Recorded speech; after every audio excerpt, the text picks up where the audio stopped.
사실은 아직은 뭐 전도사의 길을 가는 길이기도 하고 신학교를 시작한 지 얼마 되지도 않아서 이런 자리에 있는 것이 너무나 어떻게 보면은 내게 이게 맞는 자리인가 하는 생각으로 기도도 했고 또 거절도 하고 싶었습니다. 그리고 이렇게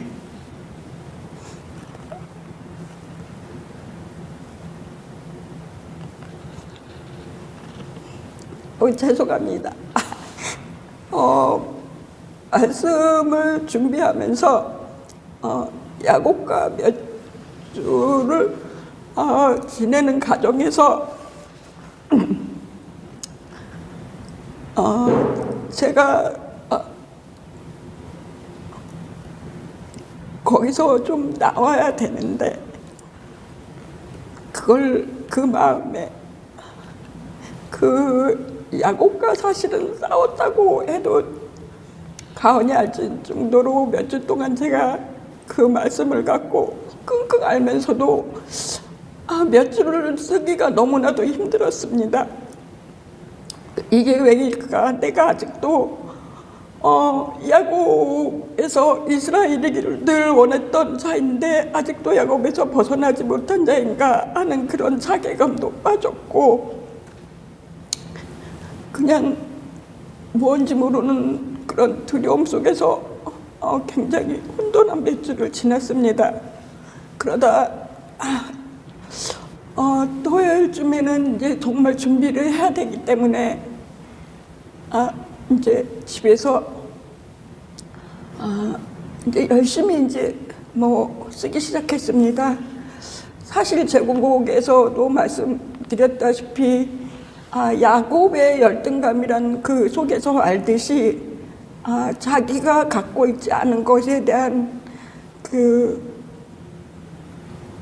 어려운 마음 그리고 그 남에게 보이고 싶지 않은 그런 감정이 아닌가 하는 그 단어를 생각해 봅니다. 그런데 그래서 열심히 쓰고 하다가 이제 저기 첫 번째 설교와 두 번째 설교를 들었던 저는 굉장히 잘하고 싶었습니다. 갖춰진 것도 없고 말씀도 모르고 그런 상황이지만 저 두 분들보다도 더 잘하고 싶었습니다. 근데 정말 열심히 쓰고 썼는데 뭘 잘못 눌렸는지 정말 5줄만 남기고 다 날아가 버렸습니다. 너무나 원망하고 싶었습니다. 이영미 목사님에게도 원망하고 싶었습니다. 하나님께도 원망하고 싶었습니다. 아직도 이런 자리가 안 된 나를 왜 이 자리에 세웠나 하는 그런 마음이 막 섰습니다. 그러나 다시금 돌아앉아서 저를 돌이키기 시작했습니다. 그래, 내가 글로서는 잘 쓰지 못하고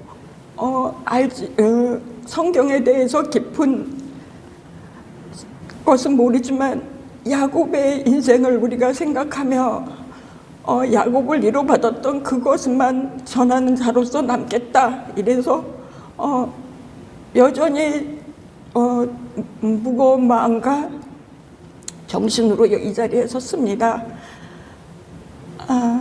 저는 예전부터 잘 울었습니다. 그런데 이제는 그 자리가 그냥 내 한에 대한 울음이 아니라 하나님의 기쁨, 하나님과 나누는 그 기쁨을 아는 그 눈물로서 울고 싶다는 늘 그런 마음을 가졌습니다. 마음도 약하고 여리기 때문입니다. 그런데 제가 오늘 이 자리에 서면서 우리가 야곱에 대한 생각을 잠깐 하려 합니다. 야곱은 처음에 태어날 때부터 엄마의 뱃속에서부터 그 장정권을 얻기 위해서 형과 무더니도 쌓았고 또 이 세상 태어날 때도 끝까지 형 에서의 뒤꿈치까지 잡고 나올 정도로 장정권에 애를 쓴 사람입니다. 그리고 또 그것을 꼭 얻기 위해서 배고픈 형인 에서를에게 팥죽 한 그릇으로 거래를 하여 자기가 장자권을 얻고 또 늙은 아버지까지도 엄마와 함께 속이는 자로서 그것을 축복권까지 얻고 그는 허겁지겁 나서는 그 자리까지 제가 보면서 저는 그랬습니다. 아니 왜 그게 뭔데 그게 뭐길래 이렇게까지 자기의 이름처럼 속이는 자의 모습처럼 이 모습을 갖고 왜 이것을 이렇게 할까. 그리고 이 사람은 또 그러고 도망가는 그 길에 형이 얼마나 무서웠겠습니까. 그리고 정말 어느 곳에 들어가 있지도 못하고 그 강에서 무릎을 제대로 펴지도 못하고 돌베개에서 잠을 잘 때 하나님께서는 그를 찾아와 위로를 해주셨습니다. 그리고 그곳에서 잠이 깬 야곱은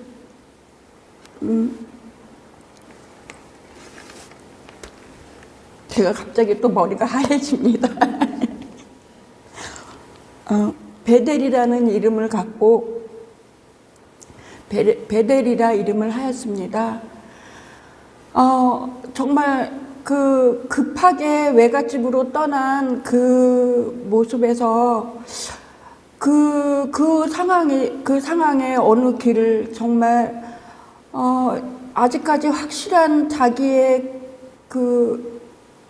거처도 정해져 있지 않은 그 상황에 그 돌베개를 자는 그 마음에서 그 하나님이 찾아와 주셨다는 그 말씀에 저는 너무나 위로를 받았습니다. 여러분들이 생각하시는 그 베델은 어디신지요? 여러분들에게도 그런 베델과 같은 곳이 있는지요? 우리가 가장 어렵고 힘들고 세상이 정말 쫓기는 자처럼 그런 모습을 할 때 하나님이 우리에게 찾아와 주셨다는 그 말씀을 저는 너무나도 감명 깊었습니다. 여러분들이 혹시라도 그런 자리에 계신다면 지금 옆에서 찾아와 주시는 우리 하나님을 믿고 또 거기서 우리에게 주신 그 말씀을 제가 한번 읽어보겠습니다.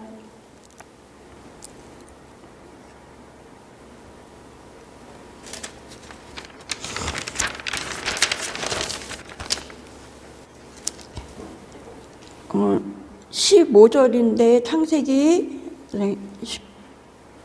그러니까 지금 창세기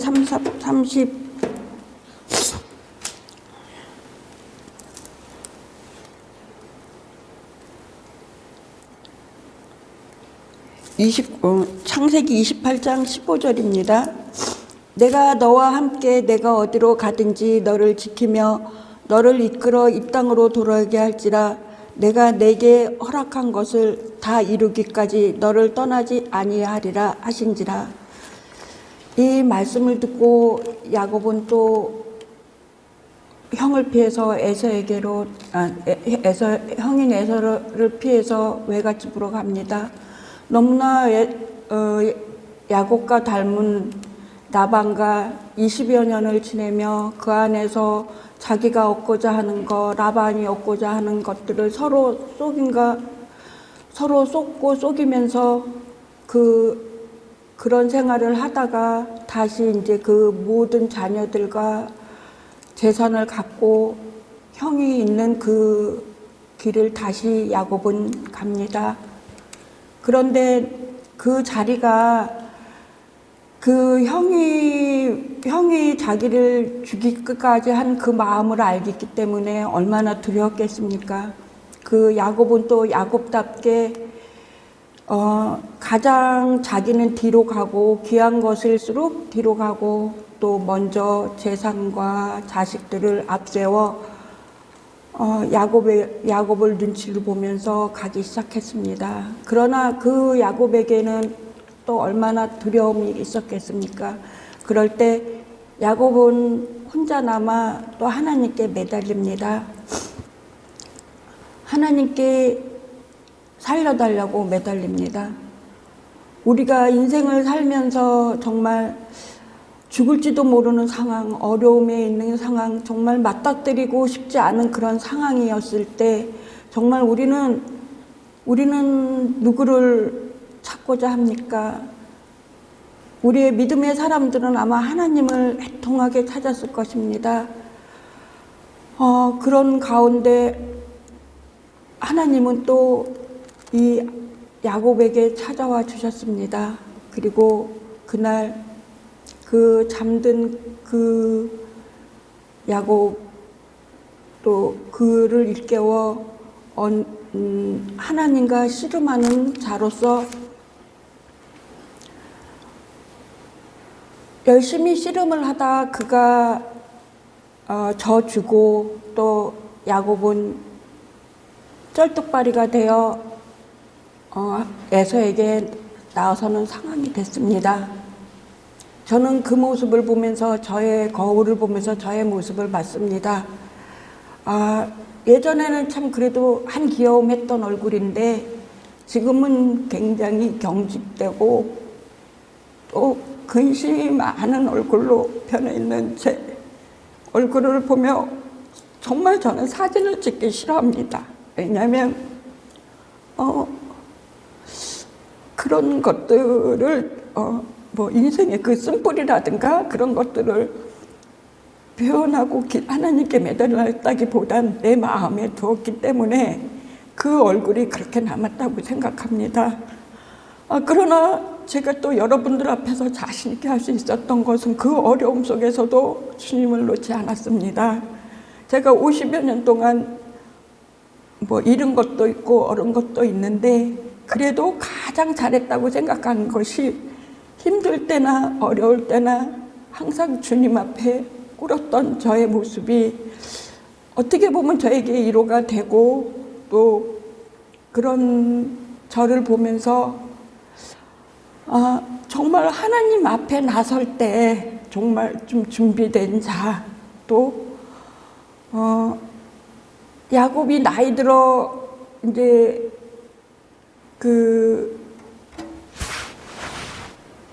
요셉이 있는 그곳까지 간 애굽의 땅에까지 간 그 야곱의 모습에서 그 야곱이 애굽 사람들에게 47장에 보면 축복하는 기도가 있습니다. 그 모습을 볼 때 제가 늘 하나님께 어떤 세상의 축복과 안일함을 원했던 그 모습보단 그래도 모자라지만 하나님 앞에 무릎 꿇으려고 노력했고 바꿔가려고 노력했던 저는 야곱이 꼭 제 형제와 같습니다.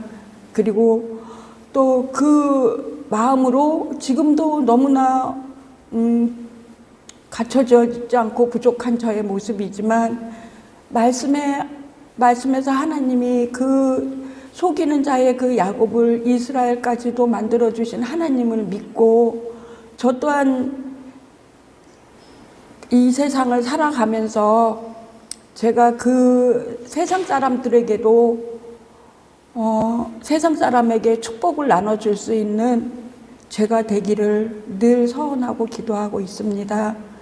부족한 자리에 제가 준비되지 못한 자로 이렇게 나섰지만 그 하나님의 은혜 하나만 갖고 이 자리에서 서 있습니다. 여러분, 저와 같은 자도 하나님이 이렇게 사랑해 주셨는데 방황하지 말고 우리가 하나님 뜻을 알고 하나님 이끄심을 감당할 수 있는 이 베델과 같고 브니엘과 같은 장소인 거인의 정원에서 말씀을 나누며 또 자라며 갖춰지며 성숙되는 저를 봐주시고 또 여러분들도 그 자리에 함께 하셨으면 감사하겠습니다. 저는 그만 말씀을 마치겠습니다.